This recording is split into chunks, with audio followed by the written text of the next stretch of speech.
This is the Conjuring house, the house where the events that the movie was based upon happened in real life. We spent the night investigating inside of the house and had a couple of terrifying experiences. I'm going to post a whole series of TikToks about this house, so follow me if you don't to see them. This is the disturbing case of the body at the bottom of the pool. In 2011, 36-year-old Marie Joseph was enjoying a day out at a local swimming pool in Massachusetts. During the day, she actually went down a water slide and collided with a little boy. She had seemingly hit her head, and the boy decided to go and tell some lifeguards what happened. He actually told two separate lifeguards. The first one told him that he was on his break, and the second lifeguard just evidently did not follow this up. Marie's body lay on the bottom of the pool for 2 entire days. Marie's boyfriend reported that he felt like something was wrong when she was just not returning his calls or texts. What about the friends that Marie had been with at the pool that day? They realized she wasn't there anymore and they just presumed that she'd left and gone home. 2 health inspectors reportedly visited the pool and found that the water was incredibly cloudy. They believe that this played a major role in why her body was undiscovered, just laying under the water for days. There was a woman named Mary who had a 19-month-old baby girl. She loved her baby deeply and couldn't wait for her to say her first words. One night when Mary was cooking dinner, her husband called her out into the living room.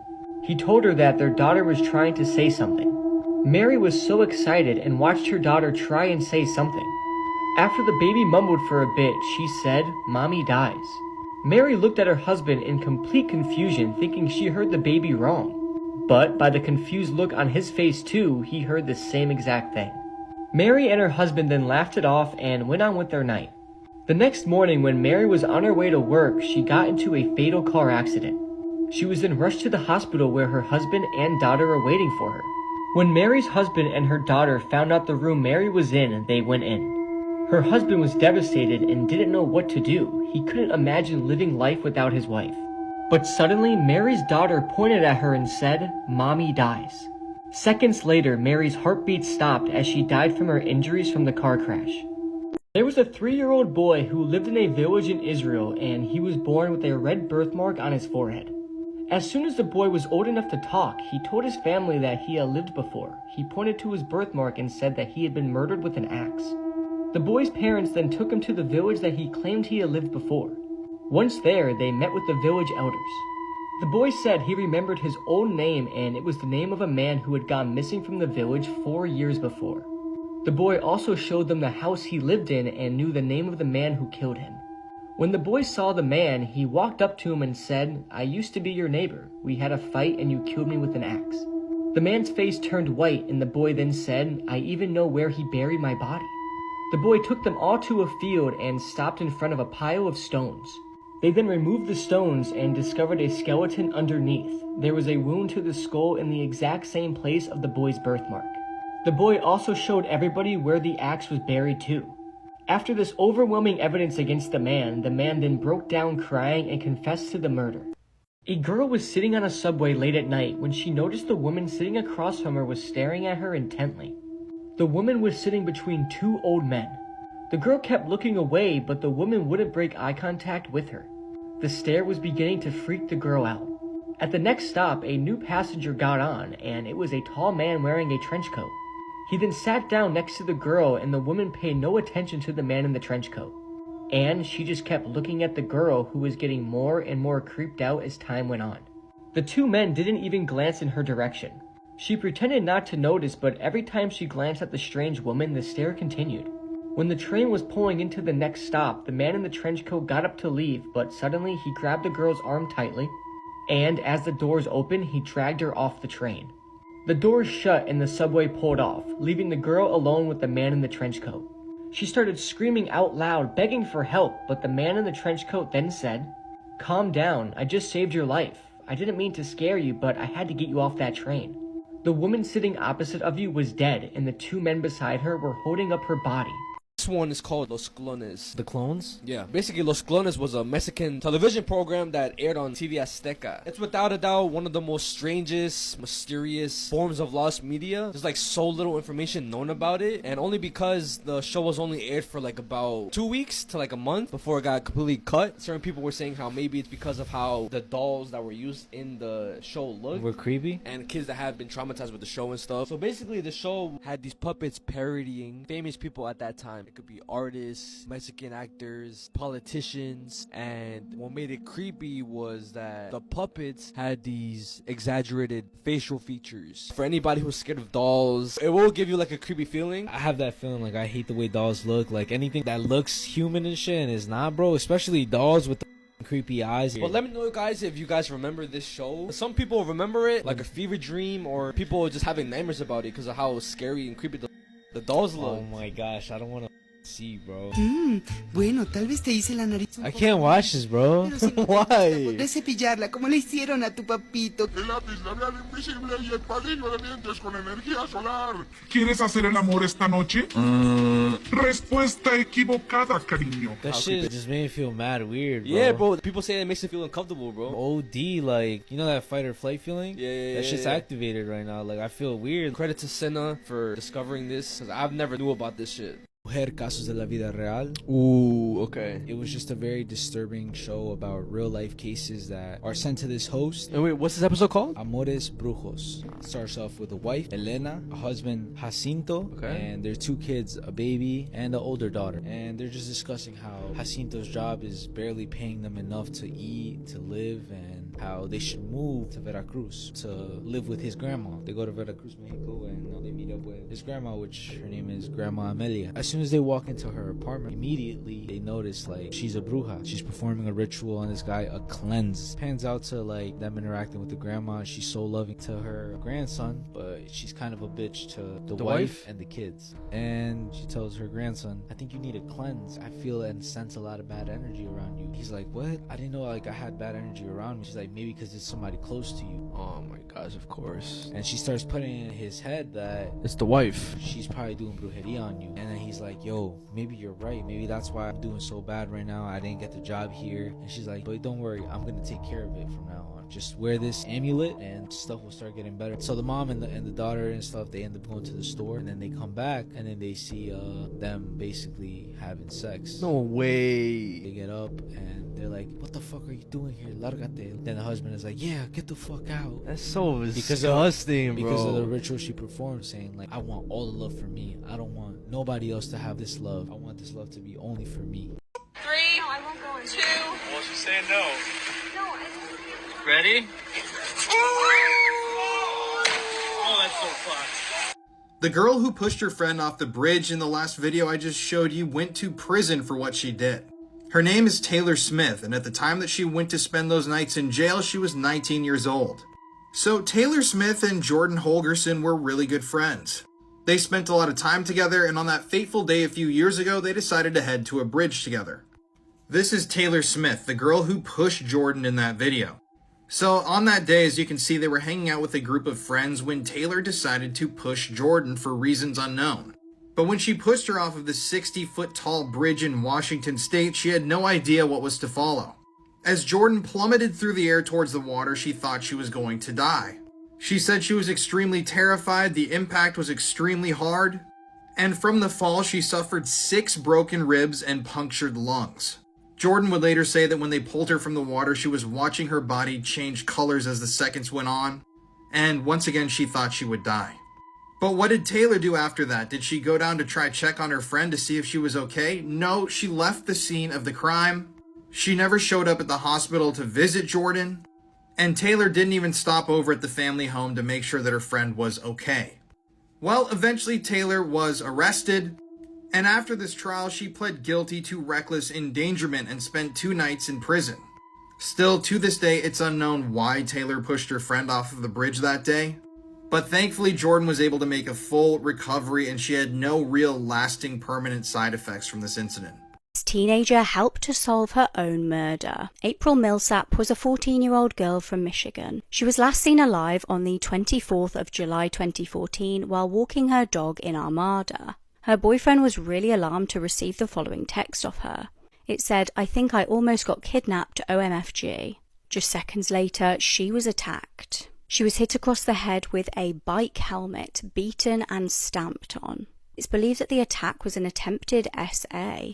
Just hours after her murder, 2 dog walkers found her dog in distress. The dog led the members of the public to a nearby ditch where April lay deceased. Her clothing was reportedly ripped off. An autopsy confirmed that the teenager had passed away from blunt force trauma to the head and asphyxiation. Forensic experts scoured the scene for any DNA evidence, but frustratingly couldn't find any. They did, however, find a footprint which was taken for evidence. Now, police started asking around any locals to see if they had witnessed anything that could potentially be helpful. One witness reported seeing a man with a teenager in the local area, and he provided a description so that the police could create a sketch. Then April's phone was found.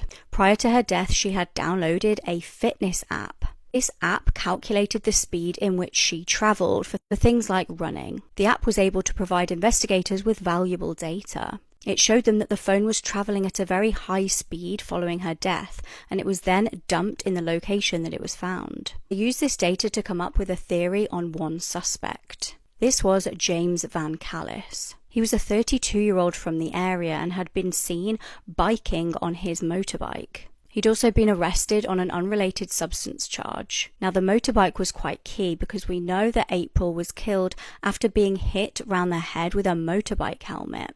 We also know that the phone then travelled at a high speed before being dumped. Police were then able to look at the shoe print.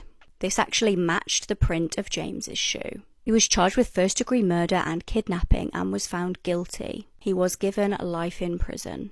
This is the last photo that this woman would ever take, as the man sitting beside her would kill her just hours later. This is Leticia Martinez. She was a single mom and primary caregiver to her adult son Patrick, who has special needs, and she was a diehard Seattle Mariners fan. But because she was a single mom, Leticia didn't really get a lot of time to herself, so when she did, she would spend it going to Mariners games. In early May of 2023, Leticia met 46-year-old Brett Gitchell at a Costco food court in the Soto neighborhood of Seattle, Washington. She noticed that he was wearing a Mariners hat, and the two bonded pretty quickly over their love for the team. They exchanged numbers, and Leticia invited him to a game a few weeks later on March 31st. When that day came, it was around 7 p.m. when she decided to take a selfie of them at the game together and text it to her friend. By all accounts, Leticia was having fun on her date with Brett. Shortly after the game ended, the two were caught on surveillance video leaving T-Mobile Park together. But after this, Leticia vanished, and she would never be seen alive again. Over the next 24 hours, a friend of Leticia's, as well as her brother, would begin to receive a string of bizarre texts from her phone, and they almost immediately knew that it wasn't her, or at least it didn't sound like her.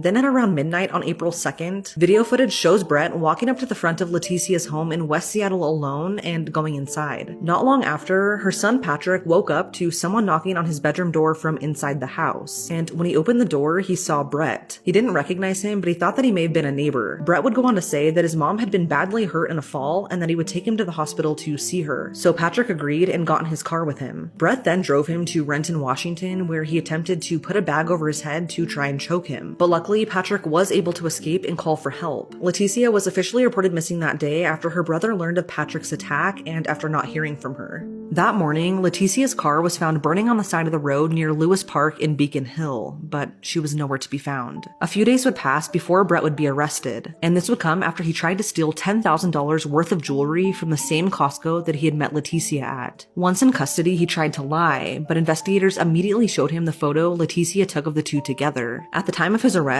Brett was covered in bruises and scratches, leading authorities to believe that something very bad happened to Leticia. And sadly, that would be confirmed when 11 days later, police found her body in a remote area in Renton, Washington. She was face down in a creek and had been partially buried. Her cause of death was determined to be strangulation, and it truly appears that Brett targeted her because she was nice. Brett has since been charged with her murder, but he's pleaded not guilty to the attempted murder and kidnapping in her son's case. Looking at this photo is just so incredibly heartbreaking. She looked so happy and like she was having a really good time, only for her life to be so brutally taken from her right after. sometimes true for stranger non-fiction. The case of Richard Trenton Chase is a story which even the most depraved horror writer would struggle to create. Over the course of 4 weeks spanning across 1977 and 1978, Richard Chase took the lives of 6 innocent victims in Sacramento, California. His murders gradually progressed in violence, beginning with drive-by shootings and culminating in acts of cannibalism. This is Peter Scully, one of the worst pedophiles in world history. I'm about to tell you his story, but seriously guys, this one is incredibly disturbing. It's so dark, and viewer discretion is really advised for this video. So Peter Scully, he's still alive. He was from Australia, he had a family there, but he was engaging in criminal activities, and he eventually fled the country and moved to the Philippines. And this is where the darkness really began. While he was in Australia, Peter Scully started up an international child sex abuse ring. The things that were done to these kids are, I mean, I can't even talk about them here on TikTok, but he also started up a pay-per-view video service. And with these videos, he was producing CP, but one of the most extreme forms of CP that can possibly be produced. So how did all this happen? Well, when he was out living in the Philippines, Peter Scully had 2 Filipina girlfriends. They would go out to the streets, they would find kids that needed money or looked impoverished, they would bring them back to the house they shared with Peter, and the things that went on afterwards are literally unspeakable.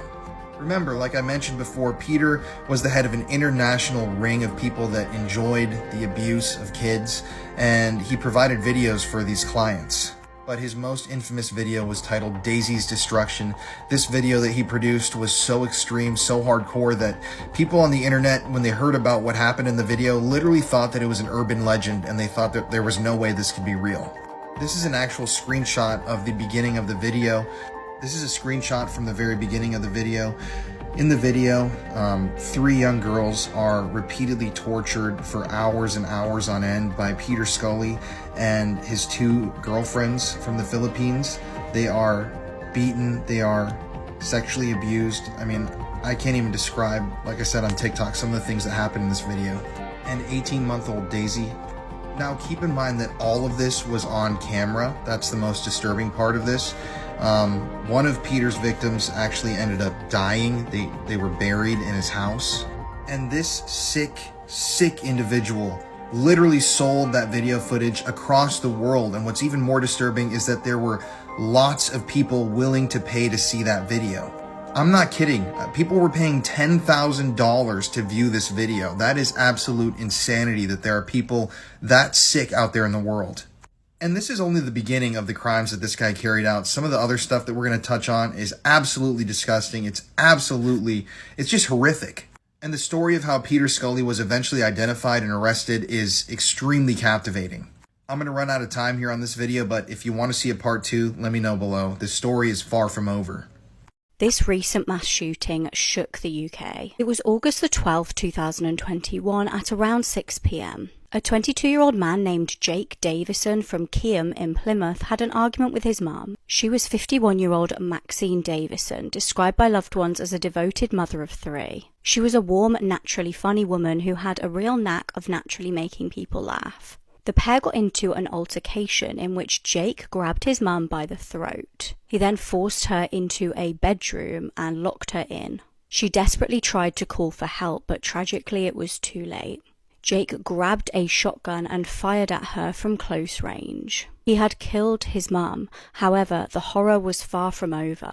Maxine actually managed to call her sister for help before she was tragically killed, and her sister was on the phone to emergency services. Jake, however, was on the move. He took his weapon and walked out onto Biddick Drive. He spotted an innocent 3-year-old girl and her 43-year-old dad walking together.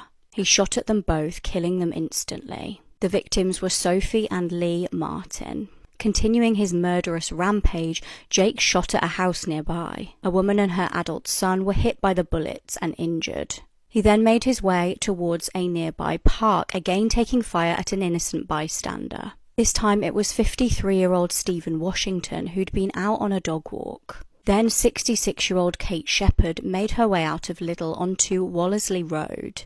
She was walking towards a nearby hairdresser's when Jake approached her and fatally shot her. A witness called police, crying, "I'm at Biddick Drive, please, he's just shot somebody." One caller told a dispatcher, "I'm at my kitchen window, heard a bang, and the person who done it lives at 17 of this street."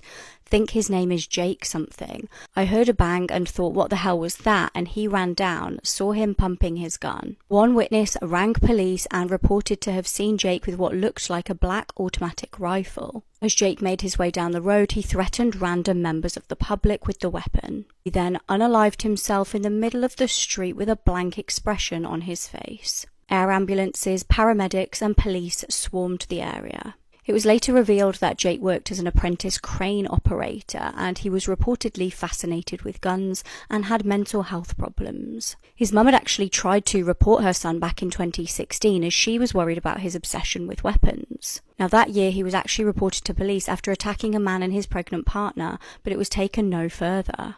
He'd also had his gun license taken off him in 2020. This was after he had an aggressive argument with 2 people. Frustratingly, his weapons were returned in 2021. This was just a month prior to the murders. Jake posted videos online in which he described being beaten down and defeated by life. He was known to have taken the substance S, which is popular among weightlifters. An inquest into the deaths returned the verdict of unlawful killings. This love triangle turned deadly and proves anyone could be living a double life. Gavin Smith was born in California. He was a very talented basketball player from an early age. He went to the University of Hawaii and played for the Rainbow Warriors. He was incredibly gifted at the sport. However, it wasn't just sport he was good at. He dreamed of becoming a successful actor and took on some small roles. In 1989, he met Lisa Smith, who he would marry and have 3 children with. Now, taking all that he had learnt from being in front of the screen, he actually ended up being really successful behind the scenes. He would make loads of money as an exec at 20th Century Fox.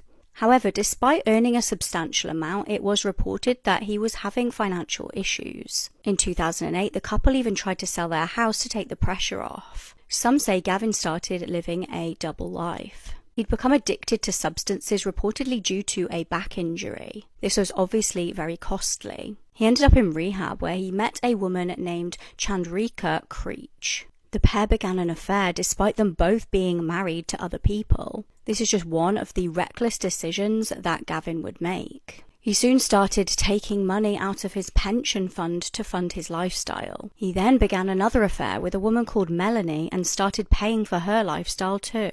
His wife, Lisa, would later state that her husband was, quote, dressing like a 20-year-old and working out like mad. Now, the relationship actually eventually crumbled and they split up in 2012. She admitted later that she had only dumped him really as a shock to try and scare him into changing his ways. However, 2 weeks later, he just suddenly vanished. It was the 1st of May that year, and after his wife had kicked him out of the house, he was staying with a friend. That evening at around 10 p.m, he left the house suddenly and didn't tell his friend where he was going and didn't take any belongings. He then never showed up the next day to take one of his children to school, so Lisa reported him missing to police. Huge searches were undertaken of the local area, but they came up with nothing. There was no sign of the missing father. It would be an agonizing 10 months for his family before a clue turned up. His black Mercedes was discovered at a storage facility. Chillingly, it was covered in blood.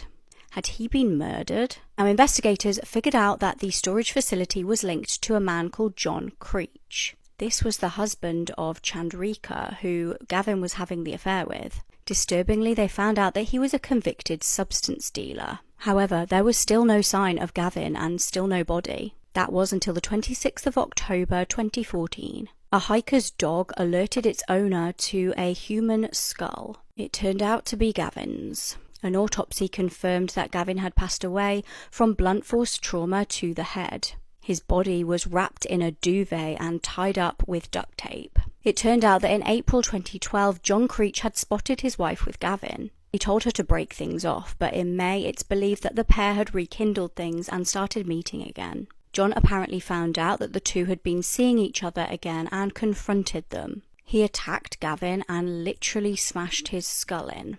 Although John would plead not guilty to murder, he was found guilty of voluntary manslaughter. He was given 11 years in prison.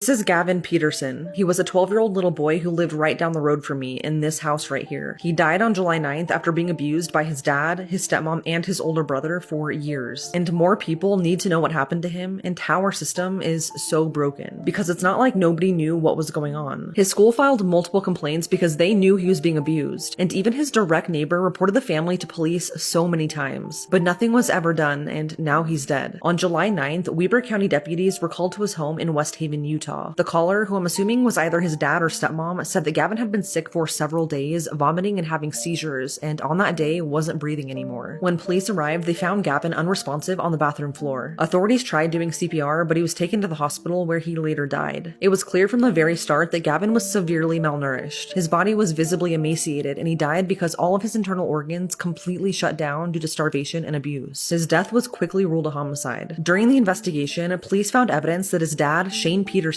his stepmom Nicole Scott, and his 21-year-old brother Tyler Peterson abused him for years. Shane told police that although Gavin had been having seizures for several days, they decided not to take him to the doctor. But Nicole and Tyler's account of what happened that day was not the same. Nicole said that Gavin was conscious when she found him in his bedroom covered in vomit. She said she then helped him into the shower and left the bathroom, but returned when she heard a loud noise and found him not breathing on the bathroom floor. She said she tried to revive him by giving him CPR and splashing water on his face. But Tyler told police that Gavin was already unresponsive while he was in his bedroom. Police discovered multiple cameras in Gavin's bedroom, and they also found really disturbing video footage. Authorities also found overwhelming evidence on all three of their cell phones that they all participated in the abuse, which consisted of beating and starving him, hitting him with a piñata stick, and on most days just not feeding him. If they did decide to feed him, they would only give him one piece of bread with some mustard, and if they felt like it, they would sometimes give him a third cup of water. Police found multiple text messages between all three of them talking about how they all abused little Gavin together, like it was some type of fun game to them. How they watched him on the cameras, deciding whether or not they were going to feed him for the day and who was going to beat him. Police also found several photos on Nicole's phone that showed Gavin locked in his carpetless bedroom with no blankets, curled up on the floor wearing only a heavily saturated diaper. He was covered in feces and had sores all over his back. But of course, to try and conceal some of the evidence, they deleted a lot of those text messages and pictures before calling the police that day. But police were still able to find them. Police also found drugs in the home as well.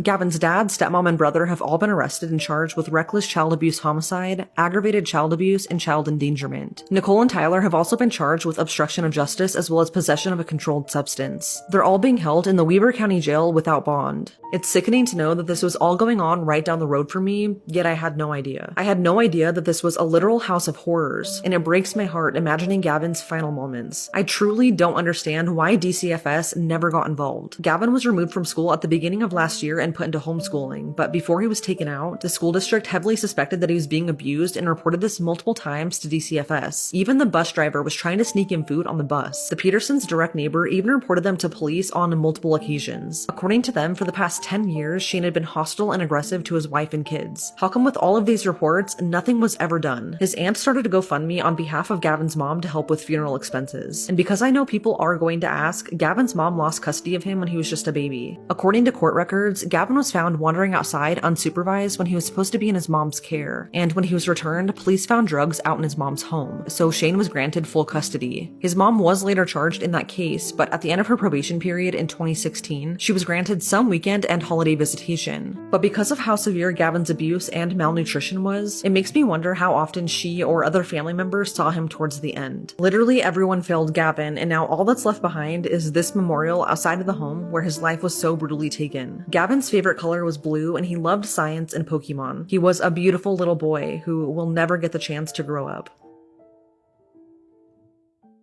Ever go in the woods of southeast Oklahoma?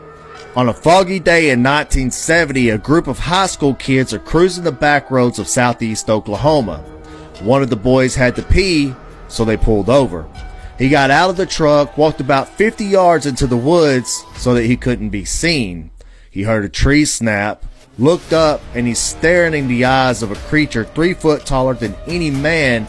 It had matted hair, red eyes, and blood dripping off its chin. The boys ran as fast as they could back to the truck, yelling, "Start the truck, start the truck." But what happens next is terrifying.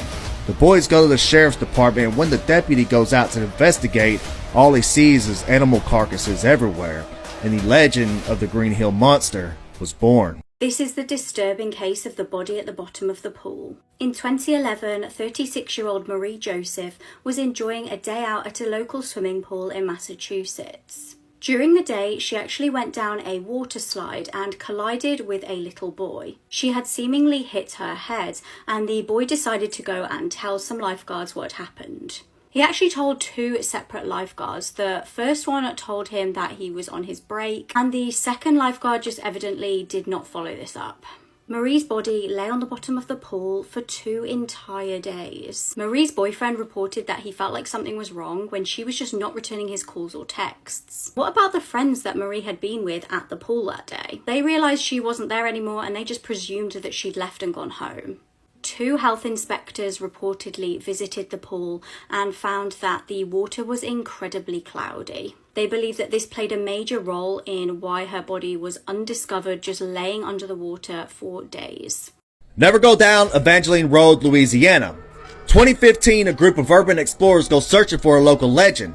This creature is said to be the spawn from a satanic ritual performed by a group of outcast circus performers in the late 1900s. They were deep in the woods and night was fast approaching, so they decided to set up camp. But it's what happened when one of the explorers went to pee that sent shivers down my spine. It was way darker than normal that night. The man walked about 10 feet from the fire and behind a tree. But when he turned around to go back to camp, everyone was gone, and the woods was completely silent. He called up a friend to tell him what had happened so that if he doesn't come back, someone would know why. When the Rangers got to the campsite, the scene was horrific. Blood and body parts were everywhere. What happened to the explorers, and why didn't he tell his friend that the others were dead? Can you tell a place has a dark history just from looking at it? I'm going to be showing you photos from inside a place with a very dark past, and we're gonna see. This is a series, so make sure you're following along and remember this room. Some of you true crimers might recognize this place already, but this is the home of JonBenet Ramsey. JonBenet was just 6 years old when her body was found in the wine cellar of this house, which was this room. If something felt off when you were looking at this photo earlier, you were onto something. We're still not entirely sure what happened the night of JonBenet's death, but many people seem to think that the parents had something to do with it. And part of the reason is this green staircase right here.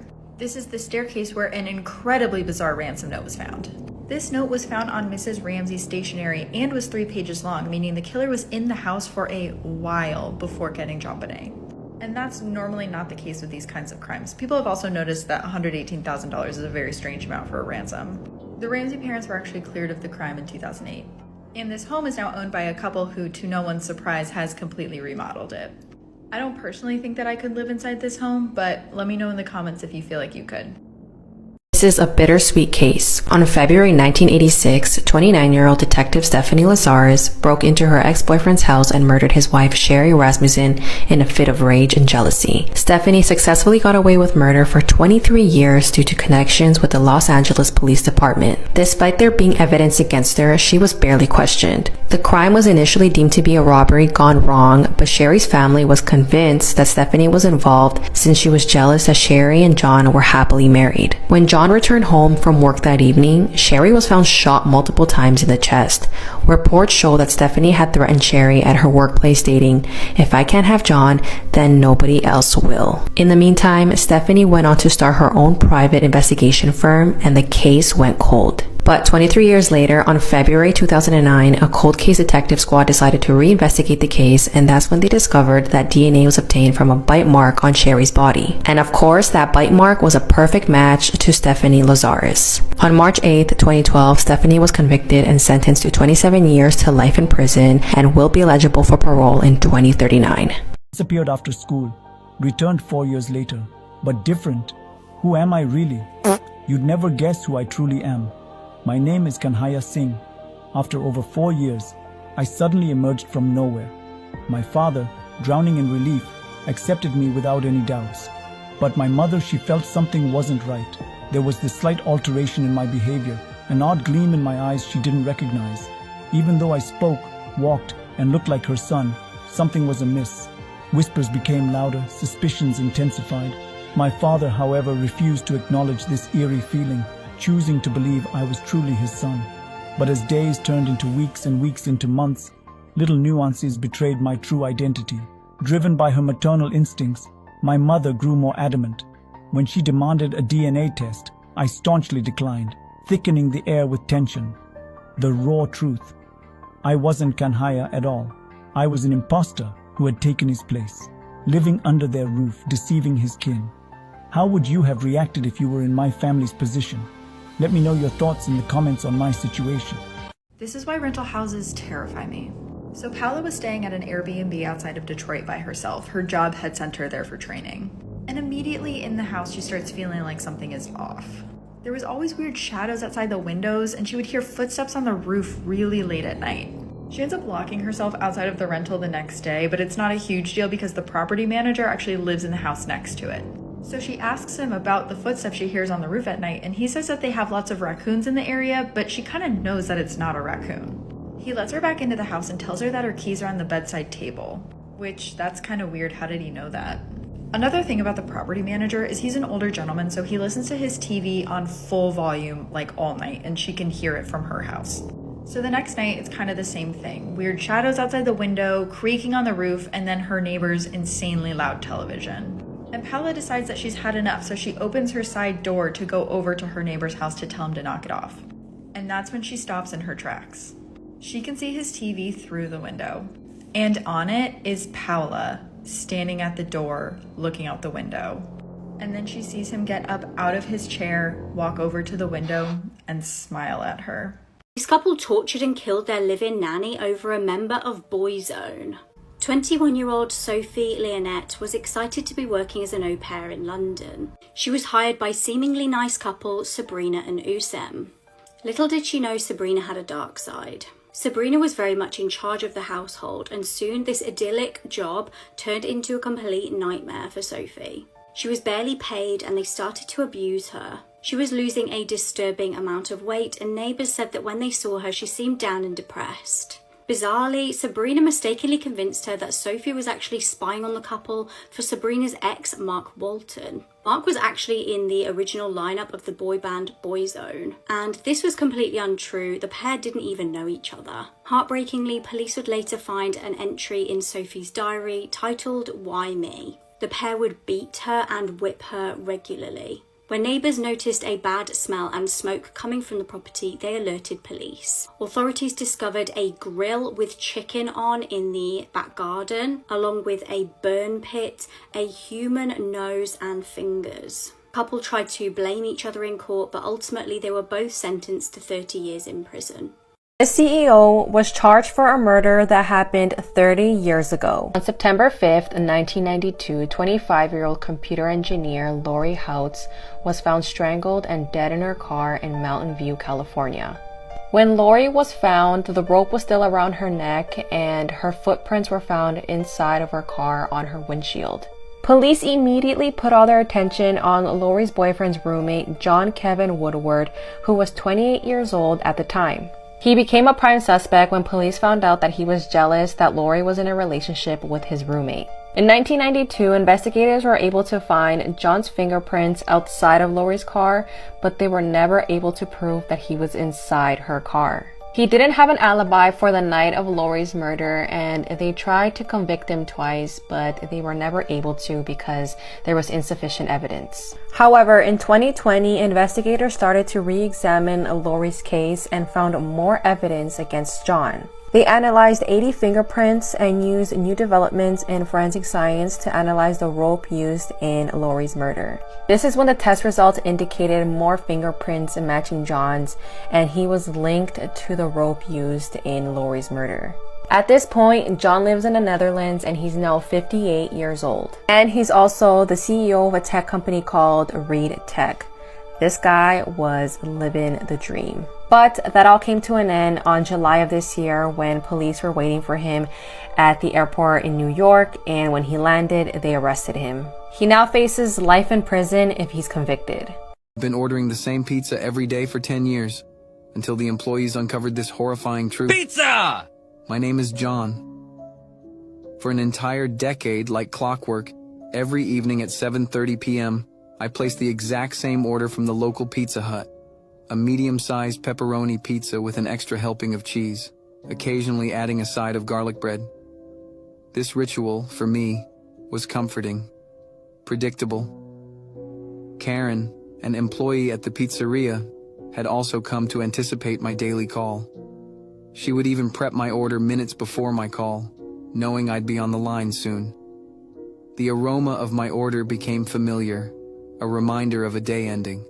However, one fateful evening, the expected call from me never came. Silence. Not just for that day, but several days after. Concerned, Karen retried my number multiple times over the week, but was only greeted by my voicemail, which began sounding hauntingly empty to her. As days turned into weeks with no word, Karen's worry deepened. She recalled our countless short conversations, the times I mentioned being alone, or the soft laughter we shared over minor pizza toppings changes. Unable to shake the bad feeling, she finally made the decision one evening after her shift to come check on me at my listed address. The streets were dim, with only a few lampposts illuminating her way. Upon arriving, a palpable sense of dread hung in the air. The windows of my home were dark, save for a faint flickering light, probably from a TV left on. She hesitated for a moment, took a deep breath, and knocked.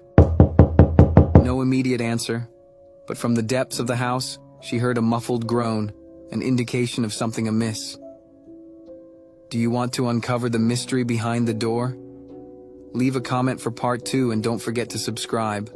Lori Vallow, the Doomsday Mormon murderer, was just found guilty of killing her 2 children. And those aren't the only deaths she was involved with. So Lori had married her husband Charles in the year 2006, and together they adopted his grandnephew JJ. But over the years, Lori became obsessed with a man named Chad Daybell and his Doomsday Mormon influenced teachings. Remember, he claimed that he lived 31 different lives on different planets and that Lori herself had lived 21 different lives. So in February of 2009, Lori informed her husband Charles, remember they were still married, that she no longer cared about their son JJ, their adopted grandnephew. She claimed that she was the reincarnated wife of Joseph Smith, the guy who created Mormonism, and she vanished for 58 days straight. Now that month, Charles filed for divorce. He said that his life was being threatened. He said that Lori had stolen his truck, $35,000 had gone missing from his bank accounts. And he even sought a protective order against his own wife, meaning that his wife Lori could not approach him in any way. But then, on July 11th, 2019, Charles was murdered by Lori's brother, Alex Cox. Apparently, Alex claimed that he had confronted Charles about abusing Lori, his sister. Charles had swung at him with a baseball bat, he had retrieved a gun, and he shot and killed Charles on the spot. Now, initially, the police did not pursue this matter any further, but in 2021, Lori was charged with conspiracy to kill Charles. Now, at first, no one really thought too much of this, but something was about to happen that would change the course of how authorities would view Charles's death. So Chad Daybell, the entire time that he had been preaching to Lori and connecting with her on this soul level, had been married as well. And a few months after Charles, Lori's husband, was shot and killed, his wife, Tammy Daybell, was also found dead. Apparently, in October of 2019, she was shot at by a masked man in her own driveway. Then, 10 days later, she was found dead in her own bed. And at first, her death was attributed to natural causes. Chad claimed that she had had a terrible cough the day before she died. But people questioned this immensely because at the time she had been training for a marathon, she was perfectly healthy. And just 2 weeks after she died, she was married to Chad at the time that she died, Chad went and married Lori Vallow. So now, in a short period of time, both of their spouses had died under extremely suspicious circumstances, and they were married.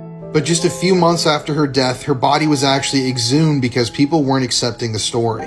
And it was just revealed this year during Lori Vallow's trial that they discovered that she had been asphyxiated, so strangled by somebody else. But keep in mind, this entire time, Lori still had her 2 children, JJ and Tylee, to look after. So what were they doing? Well, both children had apparently disappeared off the face of the earth in September of 2019, 2 months before Chad's wife Tammy was murdered. Tylee had last been seen at Yellowstone National Park early in the month, and a few weeks later, the last video footage of JJ ever was recorded on a doorbell camera in his own neighborhood. On September 24th, Lori contacted JJ's school to let him know that she was withdrawing him. I'm going to run out of time though, so I have to do a part 3.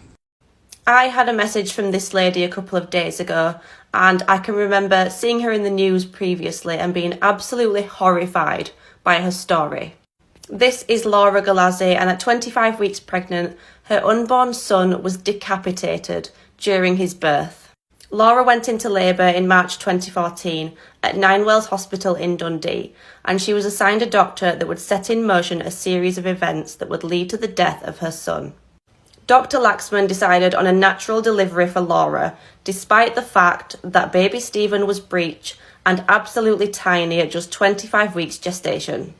Dr. Laxman should have sent Laura for an emergency C-section, and that's what Laura thought was going to happen, but instead she was told to push, despite not being fully dilated. Laura was crawling up the bed to get away from Dr. Laxman, and she was pulled back down and told to push. I know exactly what it's like with your first baby and your first labour. You have no idea what to expect, it's scary, and you put your full trust in your doctors. You trust that they know what they're talking about. And eventually Laura did push, while Dr. Laxman pulled with excessive force on baby Stephen. Then Laura heard a pop. She had absolutely no idea that that pop was her baby's head detaching from his body. She thought that she'd given birth to her baby, and then she was put to sleep. While she was asleep, she underwent an emergency C-section to remove Stephen's head from her womb. When Laura woke up, she was absolutely distraught after learning about her son's injuries. His head had been sewn back on and he was put on a board so she could say goodbye. She couldn't hold him and she couldn't cuddle him. If that's not all shocking enough, nobody has been held responsible for Stephen's death.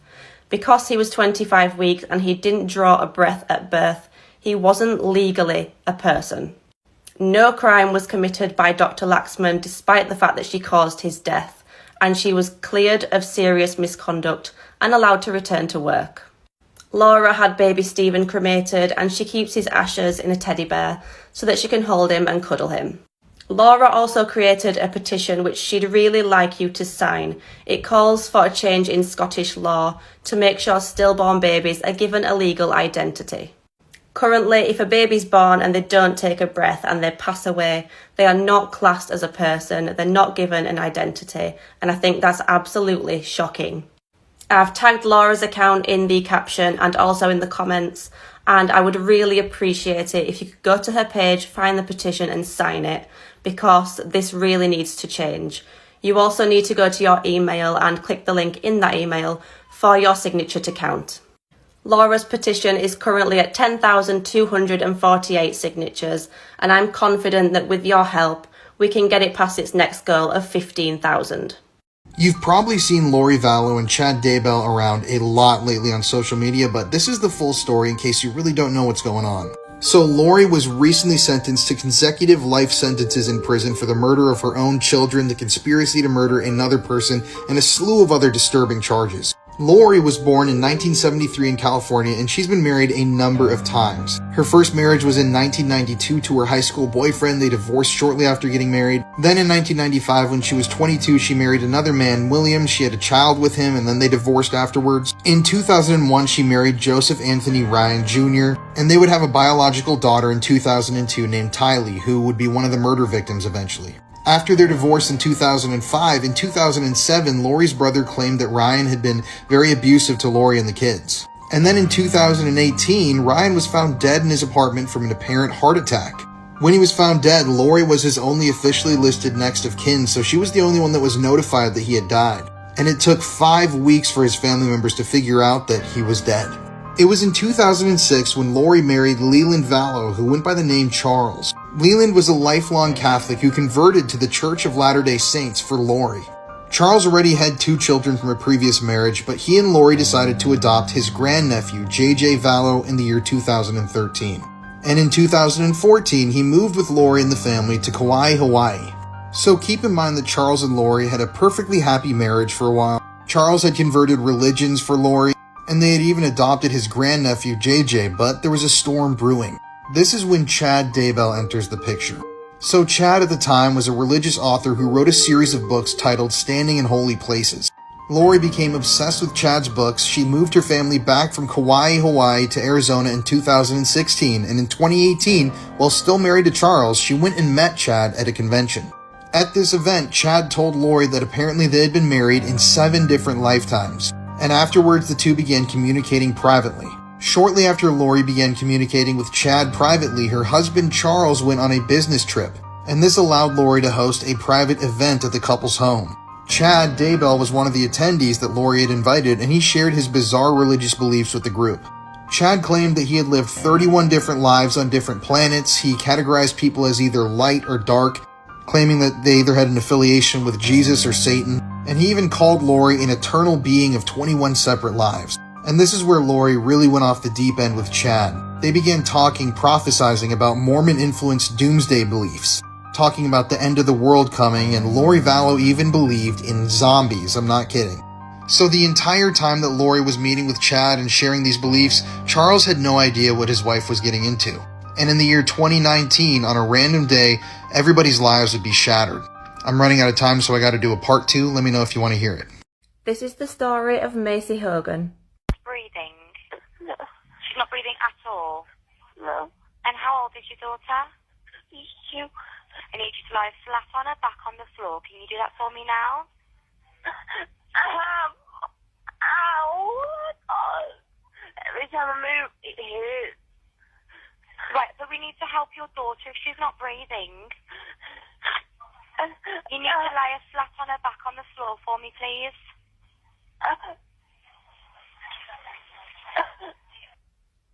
That was the 999 call of Macy's mother, Cody Ann, and footage of the police breaking into her house.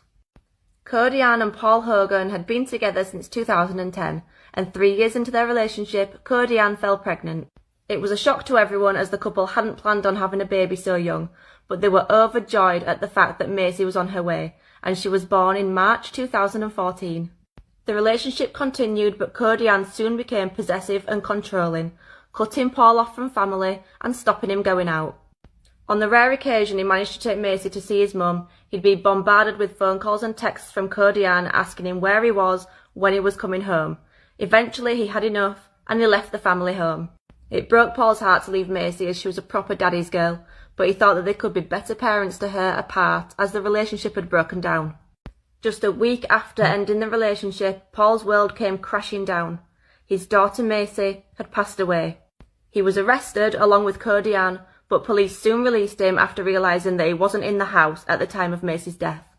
Cody Ann told police that she'd woken up to find Macy in bed next to her, between 2 pillows and not breathing. The cruel reality is that Cody Ann had in fact suffocated her daughter and then waited 2 hours before calling 999. When police broke into the home, they found Cody Ann upstairs performing CPR on Macy, but it was clear to paramedics that she was already gone. Cody Ann had multiple self-inflicted superficial wounds to her wrists, neck and chest, and police found a note downstairs written by Cody Ann. It said, "I sit here thinking about killing my daughter and then killing myself. I don't want to leave her behind, but I can't go on either." Cody Ann stood trial for the murder of Macy in July 2017 at Stafford Crown Court. She was still denying murder, but faced with the evidence, including a text that she'd sent to Paul with a picture of Macy and the words, "Save the last photo, possibly see you in court," she broke down in tears in front of a shocked courtroom and confessed to murdering her 2-year-old daughter. On sentencing Cody Ann, Judge Michael Chambers said, "For a mother to kill her very young child, who depends on her for protection above all others, is a wicked and appalling act. This is not a case where you suffered from mental illness. You thought about killing yourself and then decided to kill Macy as well to prevent her from having a life without a mother. This was an expression of utter self-absorption." Cody Ann was found guilty of the murder of Macy and sentenced to a minimum of 16 years.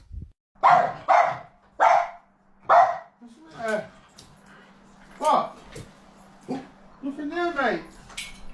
Nothing there. What?